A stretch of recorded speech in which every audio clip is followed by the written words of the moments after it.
From the soon-to-be former LARB HQ in Silver Lake, Los Angeles, California, I'm Colin Marshall. This is the Los Angeles Review of Books podcast.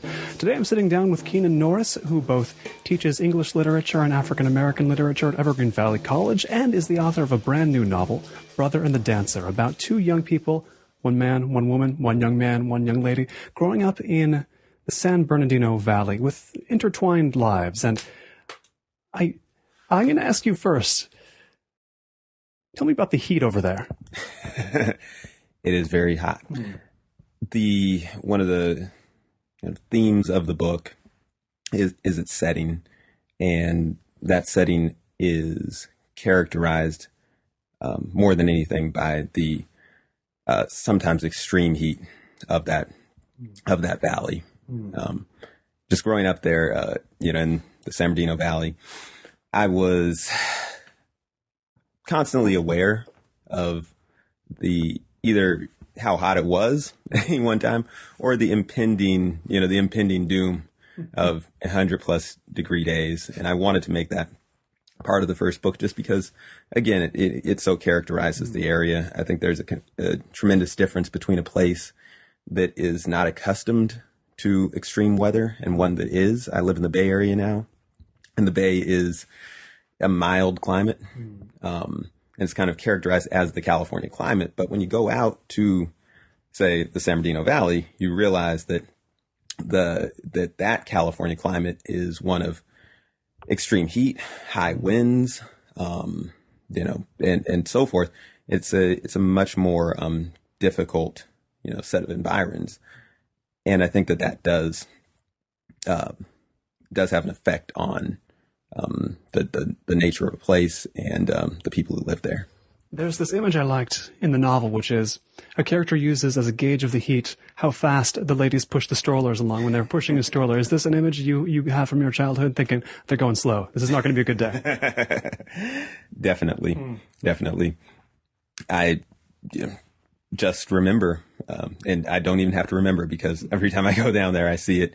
The young women with their strollers pushing their kids along, and yes, the slower they're going, typically the hotter it is. You can't really count on little kids because they have boundless energy, and they don't care if it's 130 degrees.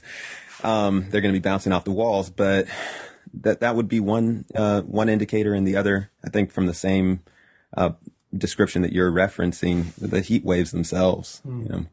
When you can see the heat waves, say above your kneecap, that's a sign that it's pretty damn hot. Now, how close did you grow up to where the two kids at the center of the book, Toussaint and Erica, grew up? Where were you in relation to them? Okay. Geographically or whatever else? Sure. So I was born in Fontana, California. Never lived there, but that's where the hospital was.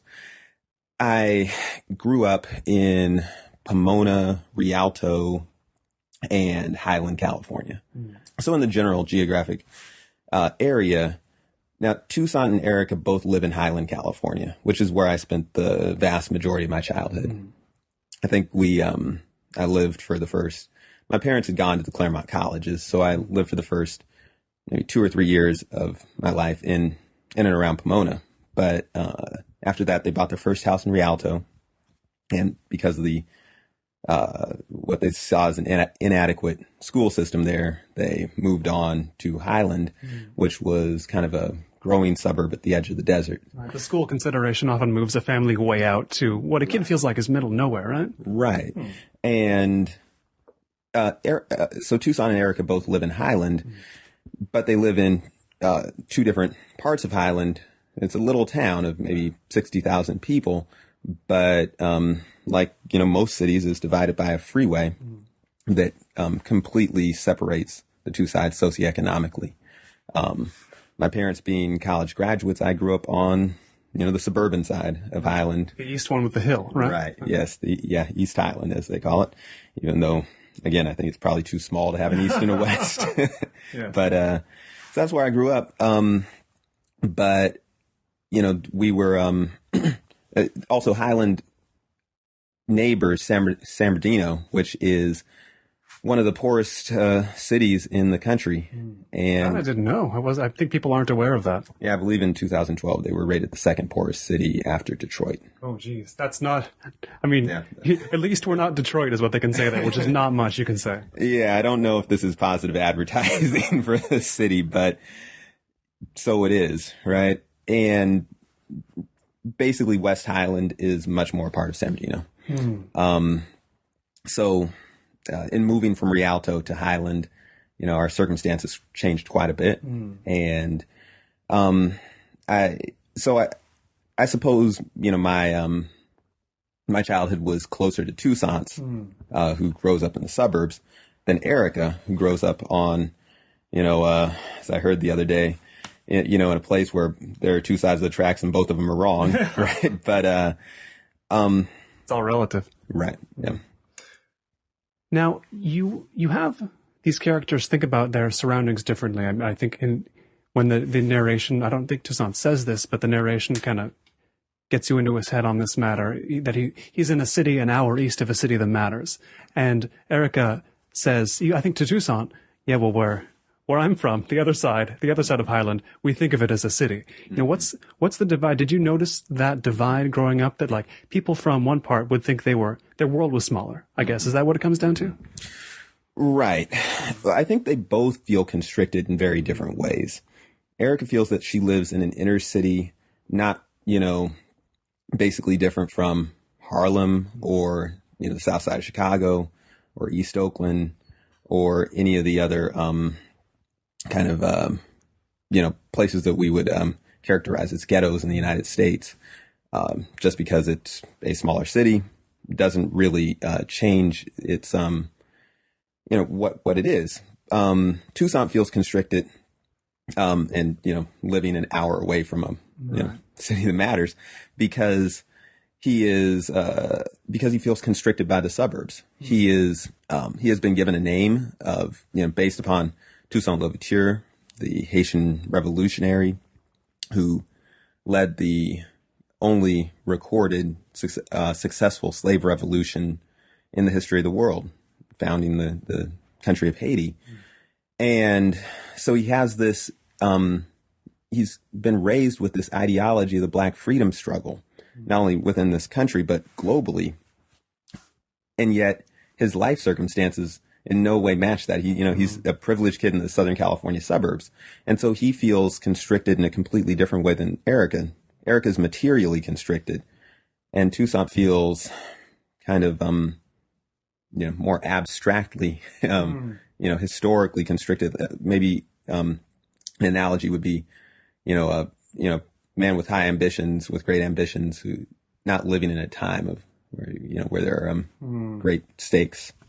I think of maybe it's a multi-bus journey Toussaint has to make to go to this, not really a conference, just like a public event about violence in San Bernardino, and he thinks this is another world. Like, right. Oh, wait, what are these black people doing? Like, he doesn't really feel a kinship with them.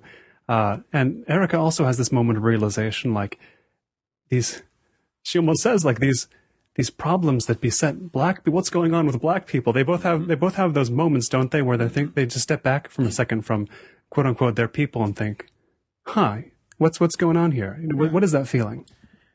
I think it has less to do with the way they experience it, because they are black, is as themselves kind of versus, the black community that they either are a part of in Erica's case or are observing in Toussaint's case. Mm-hmm.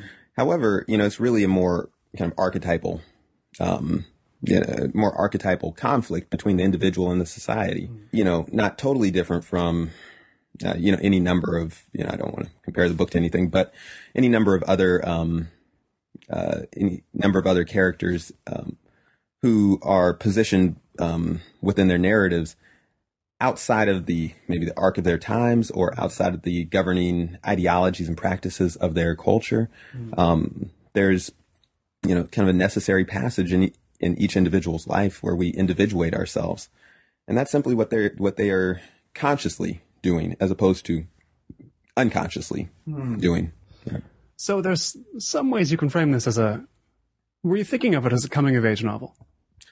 Absolutely. It's absolutely a coming of age novel. One thing I would say about, to go back to that scene where Toussaint, he takes a couple buses to the Stop the Violence event. And the reason that he is so, taken aback by it is because he is from such a different culture. And he also he's not aware of the kind of constancy of the issues that are being dealt with. I think that oftentimes people unfamiliar with urban poor communities, unfamiliar with Black communities, will criticize those communities for being neglectful of their problems, not doing anything to solve their problems, when in not realizing that these are conversations and debates that are going on constantly within these communities. That community forum happened every weekend, right? Oh, that was a regular thing, right? And it's just that Toussaint happened into it at that moment, so it's singular to him, right? And he doesn't understand that these are not only the problems persist, but also the attempts to remedy them, right?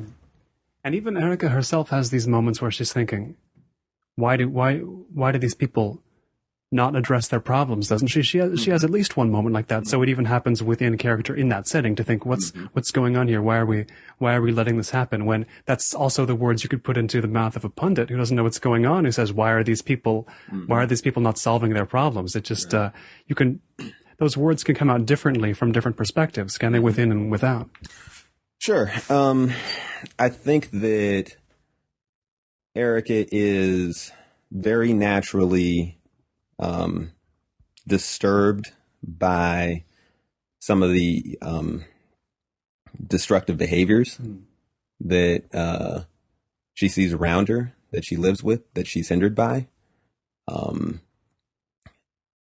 But I think the big difference between Erica and, say, the kind of conservative pundit class that use, poor Black communities as a, set of targets to lob their criticisms at, is that because Erica is a part of this community, right?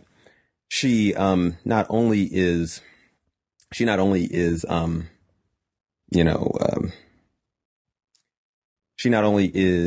annoyed by it, not only irritated by it, but she's also in love with it, right? Because this is the place where she's grown up. This is the place where her friends and her lovers are, the place where her parents are, right? And so, her realization throughout the book, by the end of the book, is that she can no more give it up. She can no more escape from it, right, than she can from herself. It doesn't really matter where she goes, right? This is a destiny that is, it simply is her destiny. Now, did the setting of Highland California, of the San Bernardino Valley, seem to you a fruitful setting when you first began writing? Did you think you were always going to write something that came out of there? Yes. So Susan Straight, who I worked with at UC Riverside, writes about Rio Seco, dry river that represents Riverside, California. And Susan was very good at not only encouraging myself, but other writers coming out of the Inland Empire, like Alex Espinoza and Jaime Becerra and E.J. Jones and other people to write about our locale, right? And in doing that, I think I felt empowered to place my first book there. We can think about other writers as well who've taken, seemingly nondescript, local settings that escape popular notice and make memorable fiction out of that. So I wanted to do that. I don't plan to write all my books, right, set there, but it's a fruitful landscape, among other things, because it is not as extensively explored as Los Angeles or the Bay Area or certainly New York City. Right? And is huge as well. So you have that, you have the territory and the fact that people haven't got into it, literarily speaking. Right. And I also like the fact that even though there are, my primary subject in this book is Black youth in different kind of states of being, the situation of these characters in the desert is different from the typical places that we see Black people portrayed as living in. Right. Erica might see herself as living in another version of Harlem, but folks in Harlem aren't going to see that, right? aren't going to share that opinion with her, for a variety of reasons. So I like that. I like showing the diversity of our experience as Black folk. So when did you become aware? I mean, I guess you're always aware technically of this, but that you were living in a place, that you came from a place called the Inland Empire, this distinct place, this distinct part of California. Do you know what I mean? It's not Los Angeles. It's not, it's this maybe neglected half of a very well-known state. When did you realize you were in a place with an identity? Let's say that. Yeah, that's a great question. When the temperature gauge rose over 100 degrees, the stroller started slowing down. I see. Yeah, that would be the main marker. But I would really point again to the influence not only of Susan Straight, but of reading writers like William Faulkner, other writers who Cormac McCarthy, other writers who have a very strong sense of place in their work. I really was able to, take from that the lesson that every place is individual, right? That every setting has particular and unique value to it, and in realizing the potential, right? Not only for literary, representation, but for other representations as well. When someone first starts reading your novel, they might think, "Wow, this San Bernardino Valley, it's as bad a place as I thought." Their mind will go to the worst of the details, the least desirable, the least comfortable details you include. What did you have in your mind? What kind of balance did you want to strike between revealing what is uncomfortable, painful about that place, and also redeeming it from stereotypes about it? Because people just don't make that hour drive very often if they are from west of it. Sure. Well, I would say that I tried as much as possible to keep, to focus my writing on the exploration of the consciousness of the two main characters, right? And not to worry, particularly about what, stereotypes people might or might not see them or their place fulfilling, because I think the more deeply you investigate, particular character, whether of a setting or a person, right, that eventually breaks beyond stereotype. We all do things that are zoomed in too far at that point. Right. We all do things that are stereotypical, no matter who we are, right? We tend to externalize and say, wow, that person is, acting in some sort of way that's stereotypical, right? But we all do things that are stereotypical. But if you got to know any one of us, any person, on this earth, then their particular character would go well beyond that. So I just tried not to worry about that and just go as deep as possible. Now, one of these two characters you focus on, Toussaint, seems like he thinks so much about what he is going to do or what he could do that I feel like for a while I thought he acted more than he did. He doesn't take as many actions as I think. Did you want to make a character kind of up in his head? Mm-hmm. Right. That was part of the dichotomy I wanted to draw. Right. So I was thinking about what it's going to say to a girl and doesn't. Right. Yeah. Yeah. That was the dichotomy I wanted to draw. Toussaint is very much up in his head. He's been raised to be an intellectual. He's born and bred to be up in his head. Erica can't afford that luxury, right? But Toussaint, and also what I wanted to portray with Toussaint's character is that he is trying to craft an identity, not only in the present tense, but an historical identity. And he wants to understand himself within the broad sweep of Black history. And that is incredibly difficult for somebody who's 15 years old. Right. so he's you find him at various points in the book somewhat at a loss. But I think I've been surprised by this, but and some of the reactions I've gotten so far, one of the things that seems to draw people most to the story is Toussaint's imaginative journey, right? And this is not always, Toussaint's imagination is not always a positive thing for him. He has recurring nightmares of being chased by dark figures, right? And he says at one point, or he thinks, like, if the figures chasing me in my nightmares were white, I would fight them, but they're not white. You know, what is that? Right. I think that, well, first of all, Toussaint is being pursued by the legacy of his great-grandfather and his grandfather. And he wants to understand this largely unrecorded and orally, passed along history, this legacy. He wants to understand it, and the only way he can come into any control of it is through his imagination. But what he finds as he makes that journey into the deep is that it's a dangerous journey.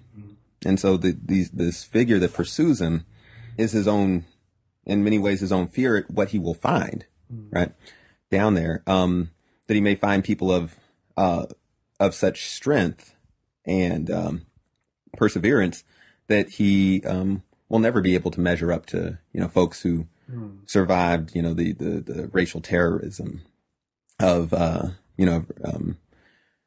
earlier bygone epochs in America, that he, or in the kind of poverty that people used to experience here, or that he'll find another dangerous, other undiscovered country. He describes at one point his ancestors having a kind of, like, what is it, country strength that he could never match. And he feels like he's been weakened by his suburban upbringing, doesn't he? Mm-hmm. Yes. And you feel weakened by your suburban upbringing as well. Yes. I think that there's my mother is, and I want to say this, myself, I'm not Toussaint. Toussaint's not me, but obviously my experiences inform both his character and Erica's. What I would say is that my mother was born in a small town called Raisin City outside of Fresno, in very, very poor conditions. And there is a strength and a perseverance that is required there that, one can't know unless one experiences it. I don't know what it's like to go hungry. I don't know what it's like to have my back up against the wall in the way that people in, some of my forebears have. And for Toussaint, the way this translates is that he becomes obsessed with this history, right? And obsessed with not only bringing imaginative control to it, but also measuring himself, right, against it. You talk about him placing himself in the narrative of Black history, but the challenge there, one of the challenges has got to be, well, is that the history of all Black people everywhere? A daunting task? Is that the history of his family? An even more daunting task in a way, because he's so much closer to it, right? Right. Yeah, he doesn't know what he's doing. He doesn't know what he's doing, but no one does at that age, I guess. Right. But I think that as I was writing the character, I thought a lot about Julian Sorel in The Red and the Black, a book about a kind of post-Napoleonic figure who grows up with the ideology of the kind of the Napoleonic man, this man of greatness, but who is living in a time where a great action is not called for, right? And Toussaint is very much the child of the post-civil rights age, where the problems that Black people face are perhaps no less daunting, but far more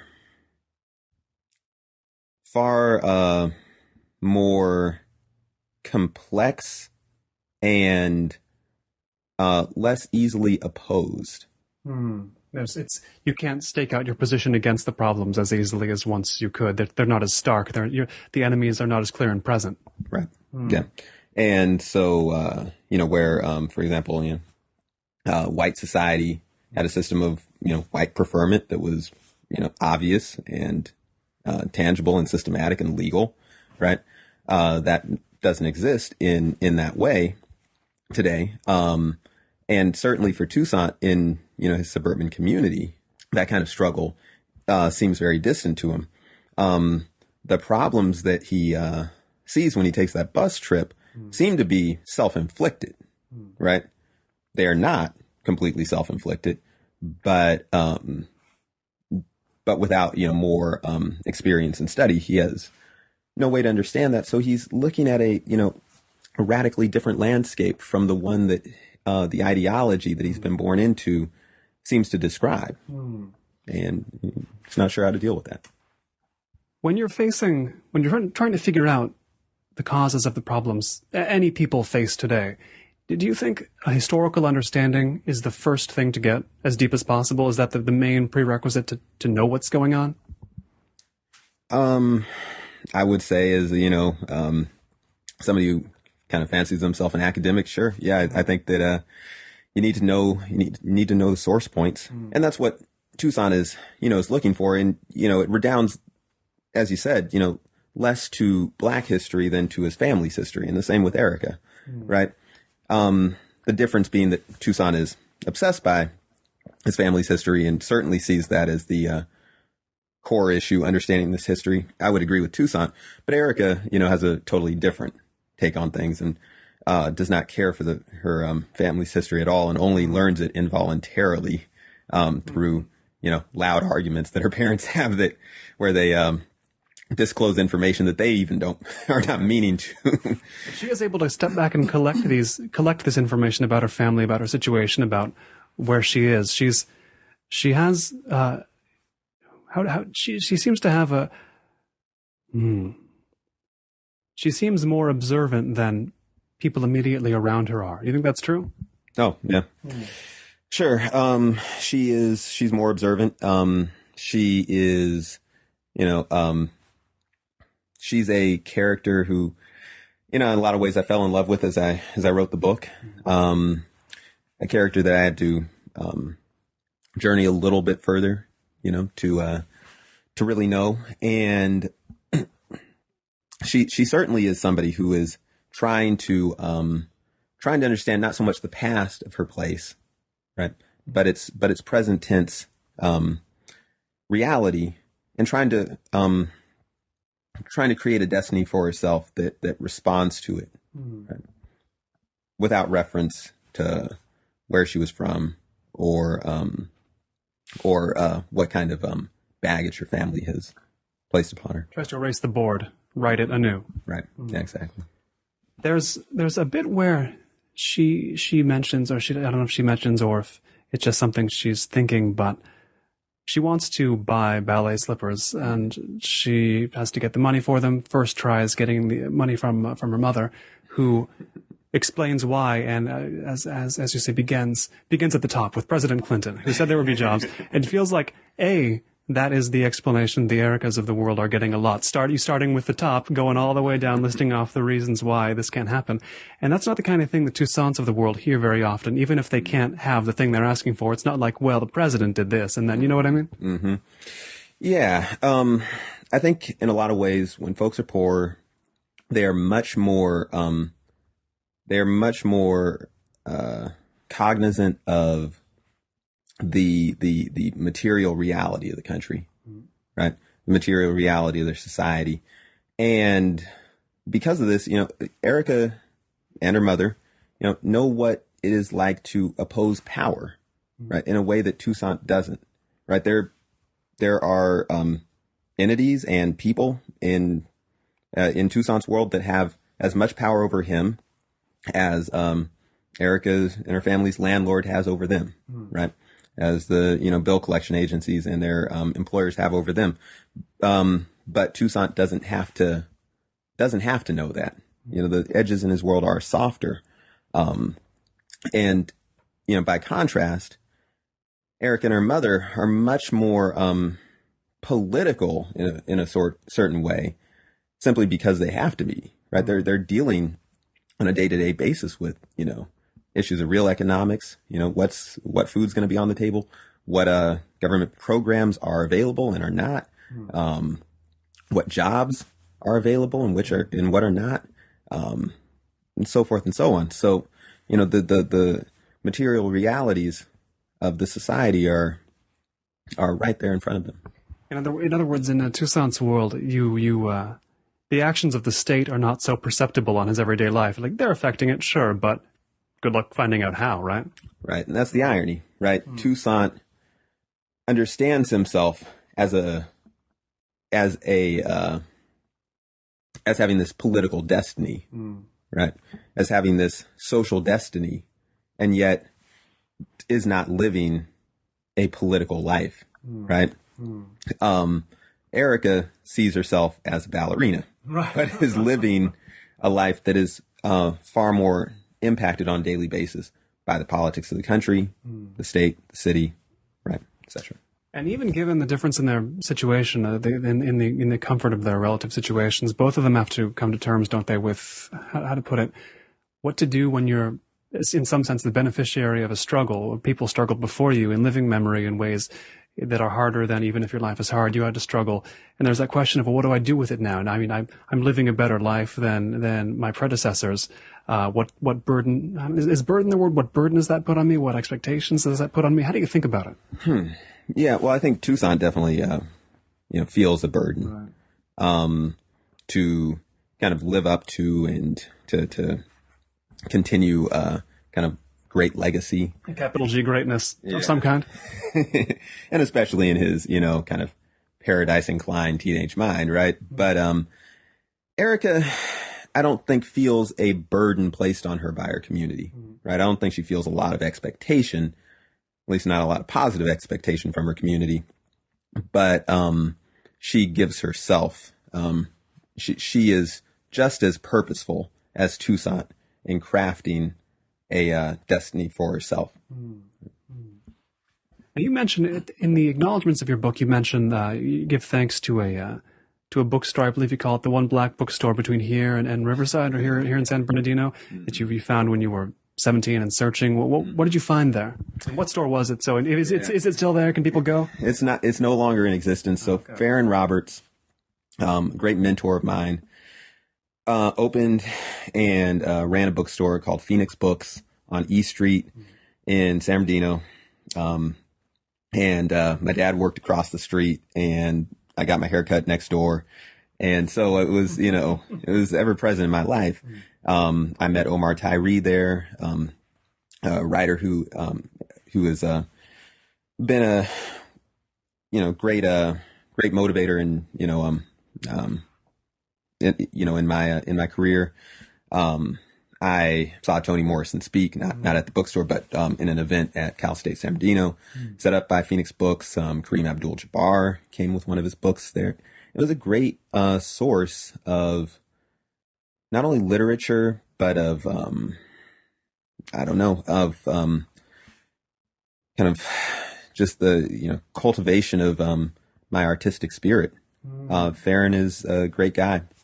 He is from Philadelphia and told me the story that, to go to the bookstore, he had to cross multiple gang territories to get there, and every day, and he did it. And he really inspired me to take a path that is not only, is not simply atypical for, like a young black person, but is atypical within the society itself, right? We kind of live in we work as writers in, a dying space. And I think it takes, a certain amount of something to claim your position as a writer. Yeah. Tell me some of the writers you read that, whether it was then or later, who made you believe directly or indirectly there was a space in, if the space is dwindling, okay, but that there was a space for you to operate in as well. Right. Well, I mentioned Faulkner. Faulkner really in many ways taught me how to write. I became much more aware of how to handle sentence and time through Faulkner, as I'm sure, thousands of other writers have as well. Ralph Ellison,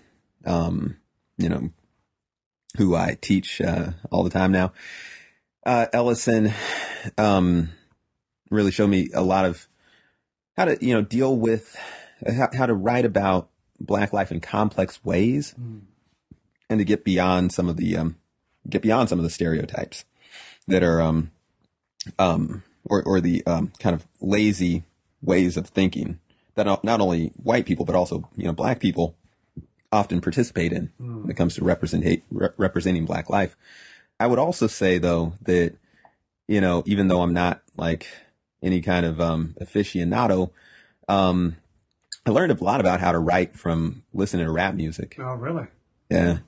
If you listen to Nas, you can learn as much about writing, and the intricacy of word use, and powerful and vivid, just line by line work as you can from, reading any number of, acclaimed poets or, short story writers. So even despite the differences in conception, differences in medium, it's still words, it still translates, it's still text ultimately. Yeah. And it's, driving at saying the most,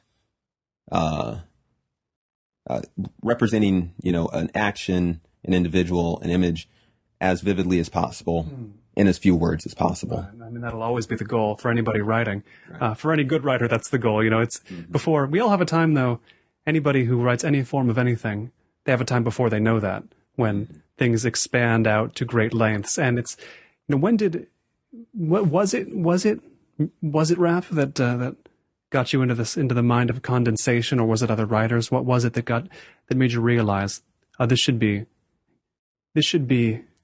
denser, not more sprawling? We may live in a sprawling place, but you don't have to write about it in a sprawling way. Right. Actually, I know what it was. She'll probably hate me for saying this, but going back to Susan Straight, and I didn't realize this until years later, but Susan was very particular, not only with me, but with all her students who she spent, generous amounts of time with, really forcing us to hone in on our sentences, to hone in on the meaning of what we were writing, and to bring it down as much as possible to the quick. I didn't realize until later when I looked at the sweep of Susan's writing career at that time, and we're talking early 2000s for people who are familiar with Susan's work, that she had written 4 or 5 books before I had met her, all very long, 400 plus pages, and those kind of sprawling narratives that you talk about. And then in 2001, around the time she was working with me, she published High Wire Moon, which was not nominated for the National Book Award, and was about half the length of all those books. So I realized that it was also a process that she herself was going through. You saw less being more right there. Right.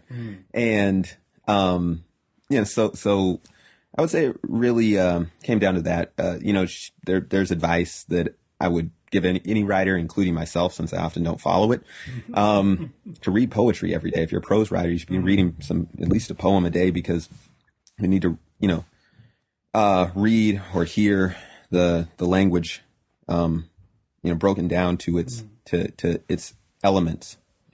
And this is something we haven't talked about yet. There's the narrative voice in the book, but there's the characters' voices. There's the spoken lines. And I mean, what was most vivid to me was the contrast between the narrative voice and the characters' voices, especially in Erica's world on the west side of Highland.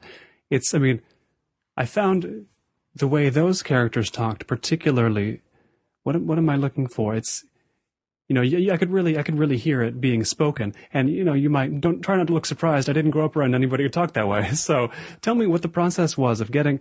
Do you think about the contrast between the narrative voice and the characters? Was there an attempt to maximize that, or were you thinking about it at all? Right. I was definitely thinking about it. I've often written in voice, and whether writing characters or writing in third person, I still try to write in voice and in different voices. So Erica has kind of an educated way that she thinks and an educated way that she talks. And then when she's more frustrated, she has a more hood way that she thinks and a more hood way that she talks. Right. Until she's about 15 or 16, she mostly talks the way that the people, that she's grown up around speak. And, it's not hard to, frankly, for me to write that kind of dialogue, because it's largely, what I heard, Who comes into your mind? Who from your life comes into your mind when you're trying to write that dialogue? Everybody in my family. For a start, everybody in your family. except my dad, who's spoken, much more kind of quote unquote proper way. But why was he the different one? I don't know, because he grew up on the west side of Chicago, but he had a story that in fourth grade, he had a teacher who told them that they wouldn't get anywhere unless they could, talk like a white person. Oh, they just said, talk like a white person. That's how they put it. Which is, common, you hear that all the time. Black people say that all the time.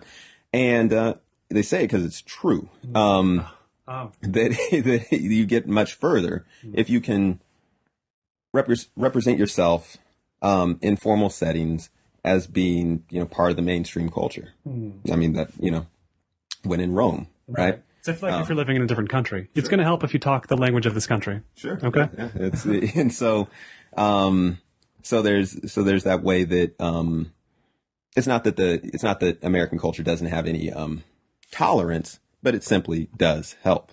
So he learned that, and he mastered that. He spoke much more clearly than I do. You mentioned writing about Black life, and the setting is Southern California. I want to know, in your mind, was there a challenge there from the dominance of Los Angeles Black life, South Los Angeles Black life, being so much in the zeitgeist as far as this is what Black people live like in Southern California? I was down in Leimert Park a little while ago writing something on it, and it's naturally, I went back to John Singleton, watched some of his movies because he's from Leimert Park, and he's, I think this Baby Boy is set entirely in Leimert Park, and his movies seem to be more nuanced, putting up an image of Southern California Black life, but still, that's a small region, like right there. Did that feel dominant when you set out to write a novel of the other half of Southern California? I mean, even though you're writing about a small place too, it's Highland. Sure. Yeah, and all of us are writing about a small place. If you're in New York City, right? I mean, it's said that, you don't live in LA, you live in a neighborhood in LA. You don't live in New York City, you live in, your neighborhood. Yeah, I mean, it is a challenge because it's not the popular understanding, not only of the, mainstream public, but it's not the popular understanding of, most Black people. I've been told by Black people from outside of Southern California that there are no Black people in, outside of LA, I mean, people might not realize that, who live far away from Highland. They might look it up on Google Maps, see where it is, and they say, there's Black people out there? Right. I mean, they probably haven't been out there themselves, but it still might come as a surprise. Right. Not, I'm no sociologist, but as people for various reasons, but mostly economic pressures have, moved east of Los Angeles into cheaper areas to live. It has changed the racial and ethnic composition of the state and of Southern California. And because of that, there is a large Black population in the Inland Empire in all of its cities, but particularly in San Bernardino, Moreno Valley. Now today, you just got done earlier today driving from the San Francisco Bay Area down here. Tell me what kind of a transition that feels like, coming from the one half of California to the other, the one of the major cities to the largest city in California. And what changes when you're coming down here? I think that there are significant differences between the Bay Area and LA, definitely between the Bay Area and the IE, but Inland Empire. But I would say that, especially between the Bay and LA, that sometimes those differences are exaggerated, especially by folks in the Bay. I'm glad to hear you say that. It seems that way. And I've always thought the important Californian line is east-west, not north-south. Yeah, that's a great comment. because that's where the economic and kind of cultural divide is, right? Coastal inland. And, I see a lot of similarities between the Bay and LA, and many of the differences are more structural. They have to do with the way that, mass transit has or has not been, organized, the way that the car culture has or has not been, emphasized, than anything inherent in the populace itself. So I would just say I love the Bay Area. Obviously, I've decided to make my home there, but everyone here likes it too. So, we don't hate anything about the North. I don't know what they're doing up there, but right. Sometimes there does seem to be a very one-way rivalry, here, between the two sides, and LA is not aware that there is a battle going on. So y'all can cool it. Now, we mentioned this bus trip that Toussaint takes to the west side, Highland, and this to him feels like the biggest journey he's ever taken, even though he's been farther. But for you, what were the ways you first began reaching outside of where you grew up? Yeah, well, I think first of all, going to visit my family, most of whom lived in circumstances that were different from my own. Also, my dad told me when I was playing sports that if you say you want to have a pickup game, you want to play basketball, you want to get better, you got to go to the hood. That's where the best basketball is. Right. People compete more fiercely. Because of that, they tend to be better at basketball. They or any other sport. They are because they're measuring themselves against each other, and there's a hunger there. To go back to the subject we touched on earlier, I'm reminded of a Mos Def line, or Yasim Bey, as he's calling himself now. Legendary athletes who played by the trash heap, right? And the Chicago neighborhood in the West Fresno neighborhood, when we moved out here that my dad grew up in, was chock full of professional athletes, Olympic medalists, and so forth. And even as, and most people will see that as just, there are a lot of black people there. So of course, that would be the case, but, his point in, advising me to, find my pickup games over there was that it's far more than racial, and it really is a class divide, right? That, creates, that creates this, kind of preponderance of athletes in the hood. So. It's easy, especially in America, to look at everything in terms of race, but you'll learn more if you break it down on a number of different axes then, right? Not just about basketball, but everything, right? Right. And so really that is a, kind of foundational, tenet of the novel, that even though, when Eric and Toussaint meet each other, at their college orientation, and assume, one, because they're from the same hometown, and two, because they're two of the only black kids at the orientation, that they're going to have a ton in common, right? They find that they have very little in common, right? And kind of dislike each other on top of it. That's not atypical. I mean, it's true on the one hand that as black folks in the Western Hemisphere, as the descendants of slaves, that we do form a diaspora. And we have brothers and sisters in Brazil, in the islands, in Canada, etc., in Europe. But it's also true that oftentimes we don't have much in common with other black people in our neighborhoods. We might have more in common with, or in our cities. We might have more in common with white people or Latinos or Asians in those places, because our class status, our educational status, our the various other indices, on which we're located, might be, more in line. Right. And so, yeah, there are definitely realities beyond race that oftentimes the kind of, typical American dialogue, doesn't take enough into account. This is a feeling to underscore, the feeling of being expected to have a connection with somebody that you've never met, being expected to have connections with strangers because you share I mean, sometimes the thinnest possible thing, really. It could be somebody who speaks a different language from someplace else, somebody you wouldn't like. If I'm in another country where there's not a lot of white people and I see a white guy, there's no expectation that I'm going to talk to the white guy. You know what I mean? It's like, oh, okay, there's another way. It's not, tell me a little more about, I don't know if I have a specific question, but a little more about that feeling about how, I'm expected to have more of a connection than I think I probably do with a lot of people. Sure. I think that the basic thing there is that, because for so long we as Black people were cordoned off by by race, and within the law, within the systems that that govern American society, that that are our forebears naturally created kind of reaction formations around race, and it was only logical to do so.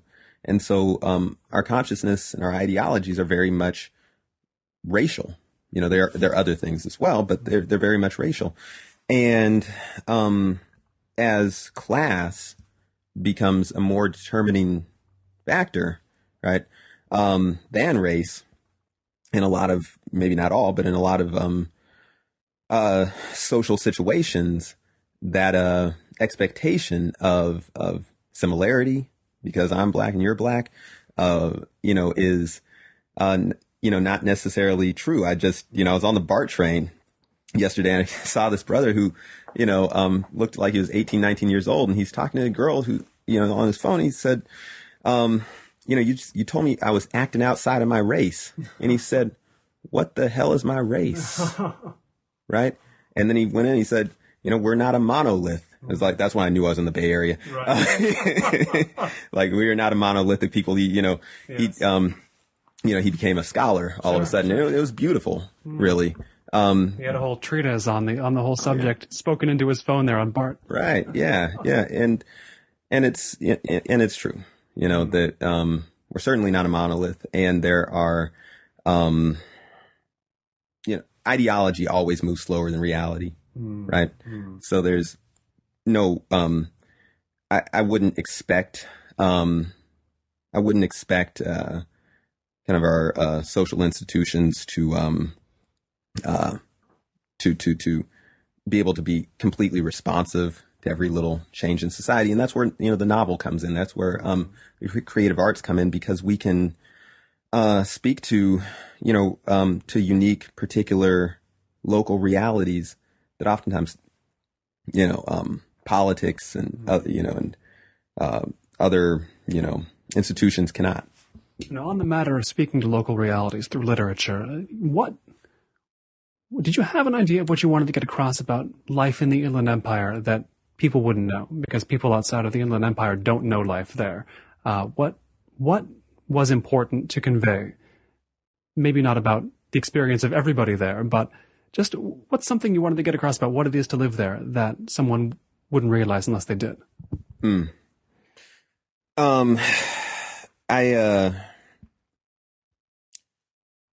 That, first of all, that it exists. Sure. Step one. Two, that I think it requires, for everybody, white, Black, skin brown, Asian American, etc. That requires, a certain, determination to have consciously located, oneself, and, in a place that is, not only environmentally harsh, but, sometimes economically so, and to make our way. So, there's this way that Toussaint, especially after he has his seizure early in the book, realizes that that it's his parents are moving from Los Angeles out to this city an hour away from a city that matters, right? Haven't done something insubstantial. Right. He realizes there are reasons and there are repercussions from that. It's not simply a relocation out of convenience. Right. Nobody happens to be in the Inland Empire, I would say. No, nobody happens to be in California to begin with. And, also I would say to, further answer your question that it is a unique place. That it has many of the kind of, characteristics that we would associate with California as a whole. It has a great deal of quirkiness. But that it also is particular. Various ways that it is sometimes very suburban, sometimes very ex-urban, and in certain areas, impoverished. I wanted to get that across. So, yeah. How do you think now that you have the perspective on these three major parts of California that you go between seemingly regularly? What do you think of these as the three major parts? I mean, given your experience in California, is it possible for you to think of it as one unified place? Because it doesn't seem that way to me. You were just talking to. Yeah. California is a planet, right? It's definitely, there are two ways to answer this question, right? Because somebody who lives outside of California and, talked to plenty of people about, this topic, who live in Kentucky or New Orleans or New York or wherever, see California very much as its own thing. They see us as, constituting a culture very much apart from the rest of the country. But just like with Black folk, right? Just like with Americans or any other group of people, there are internal differences, right? So I would say that those are the three major distinctions that I see in California. I know we're kind of leaving San Diego out of this. Yeah, I guess it's important to mention San Diego, but it's not a place I have much experience with. Is it one you have experience with? Not the kind of in-depth experience. You're not going to set a novel there, in other words. No. Finally, there's this image that, not even an image, just a remark from Toussaint that seems relevant here. He describes going to a family reunion, saying he's never seen so many Black people together somewhere else together, which made him feel both good and bad at the same time. What is that?